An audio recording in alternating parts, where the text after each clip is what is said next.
Have you ever walked into a room and instantly felt calm, like the air itself was lighter? That feeling isn't luck. In Japan, it's the result of quiet wisdom passed down through generations, a way of shaping your home so that it shapes your state of mind. It's not about minimalism for show or strict rules for tidiness. It's about creating a space that gently supports your life instead of overwhelming it. Today, we'll explore 5 Japanese secrets to a calm, clutter-free home. Lessons that blend design, mindfulness, and everyday care. Simple shifts that can transform not only the way your home looks, but the way it feels to live in. In Japan, the home isn't seen as something separate from nature. It's an extension of it. The Japanese way of living teaches that harmony with nature begins not outside the home, but inside. From the way light enters a room to the materials chosen for floors and furniture, everything is designed to echo the natural world. Step into a traditional Japanese house and you'll notice the quiet dialogue between the indoors and outdoors. Sliding doors open to small gardens. Windows are placed to frame trees rather than walls. The breeze is invited in, and light is treated like a guest. Even in the smallest apartments in Tokyo, people find ways to bring nature closer. A plant on the windowsill, a cup of tea enjoyed with the sound of rain, or the soft glow of a paper lamp that mimics sunset light. This isn't about decorating with greenery for aesthetic appeal. It's about creating balance between human life and the living world. When we reconnect our homes with nature, our senses begin to relax. The mind slows down. Harsh colors and synthetic textures give way to the softness of wood, the coolness of stone, and the warmth of sunlight. Each natural element brings a reminder of impermanence. The way leaves fall, the way wood changes tone with age, and that acceptance is part of what makes the Japanese home feel so peaceful. You can bring this principle into your own space in simple ways. Let natural light become the main design feature. Open your curtains wide in the morning and let the day fill the room. Replace harsh artificial lighting with warm, soft tones. If possible, add one living plant. Not for decoration, but as a quiet companion that reminds you to care for something. Choose materials that feel alive under your touch. Cotton, linen, bamboo, or clay. Even sound and scent can play a role. A small fountain, the hum of wind through an open window, the smell of fresh tea. All these things make a room feel grounded and human again. Nature doesn't have to dominate your home. It just needs to exist within it. When you let nature in, you're not just decorating, you're allowing your home to breathe with you. You start to notice how the sunlight shifts during the day, how the air changes after rain, how silence itself can feel alive. And that awareness, that gentle attention, is the first step toward living in true calm. The Japanese approach to organization is simple. If you want peace, everything needs a place to belong. It's not about obsessive neatness or rigid control. It's about respect, both for your objects and for yourself. When each item in your home has a home of its own, life starts to flow more easily. You know where things are, you know where they go, and there's no daily battle with clutter or confusion. Think about how you move through your space. Where do you drop your keys when you walk in? Where does the mail go? Your glasses? Your phone charger? Most of us live with small habits of chaos. We set things down for now and end up creating piles that demand constant attention.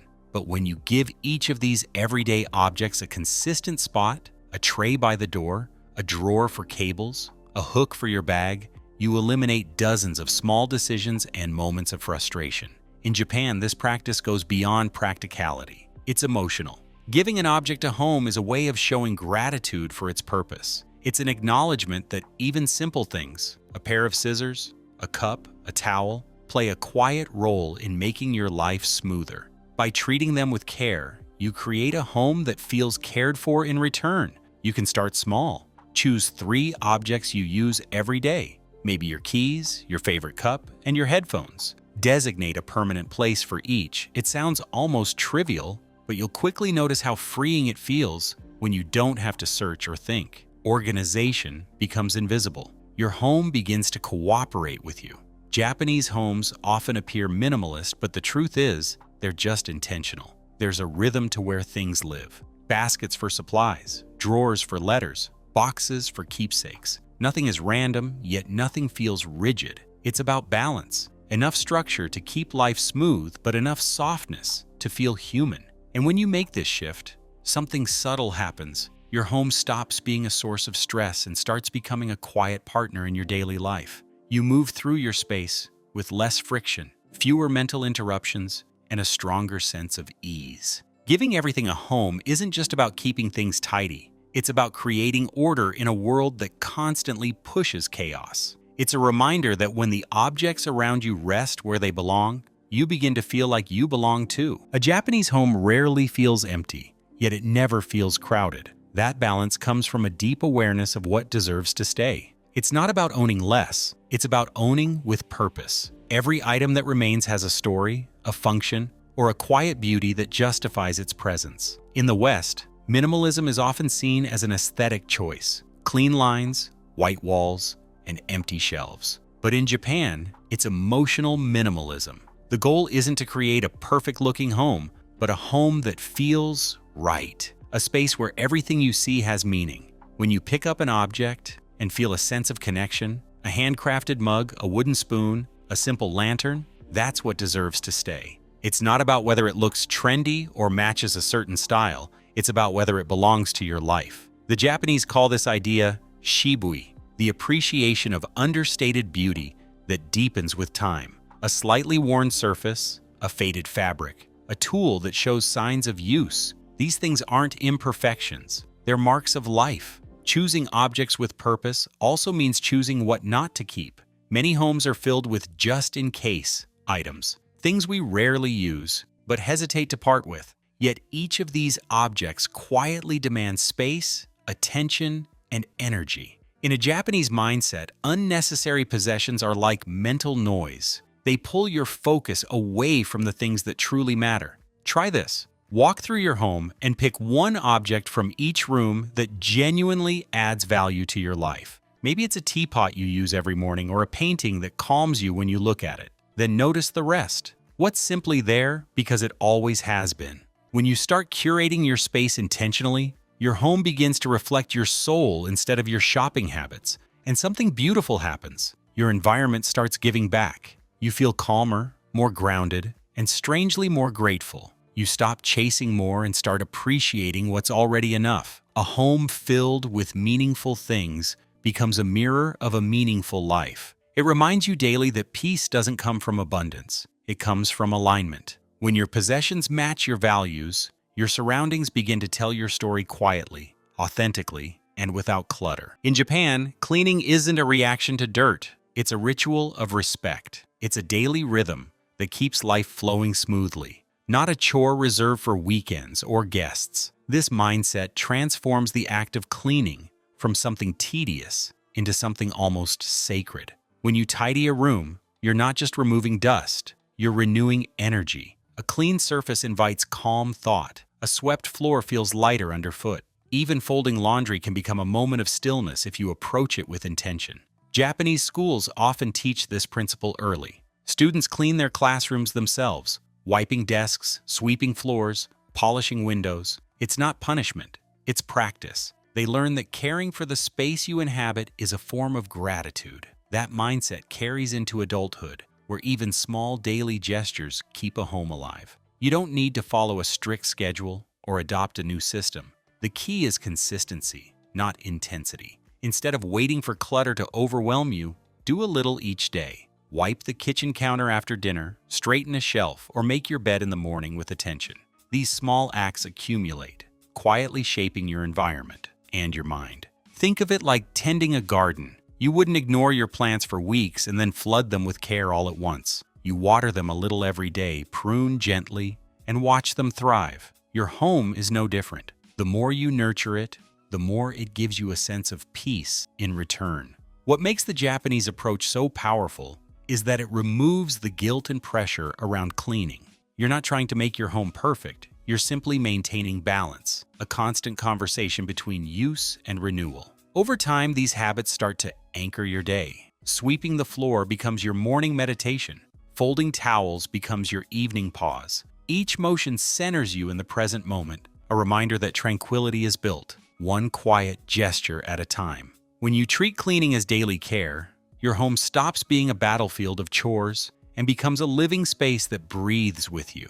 It's not about control, it's about harmony. And that harmony, maintained with small, consistent acts, becomes the foundation of a truly calm life. In the Japanese way of living, emptiness isn't something to be fixed. It's something to be honored. The concept of ma teaches that space itself holds meaning. It's the pause between things that gives them shape, the silence that allows sound to be heard, the gap that gives the mind room to breathe. In most modern homes, we fill every corner without realizing it. Shelves packed edge to edge, walls covered with frames, countertops crowded with decorations. We mistake fullness for warmth, but often, what we create is noise. Ma reminds us that peace lives in the spaces we leave untouched. When you walk into a traditional Japanese room, you might notice how open it feels. A single vase sits on a table. A scroll hangs on a bare wall. The emptiness isn't lack, it's invitation. It draws your attention to what truly matters. The object, the light, the air,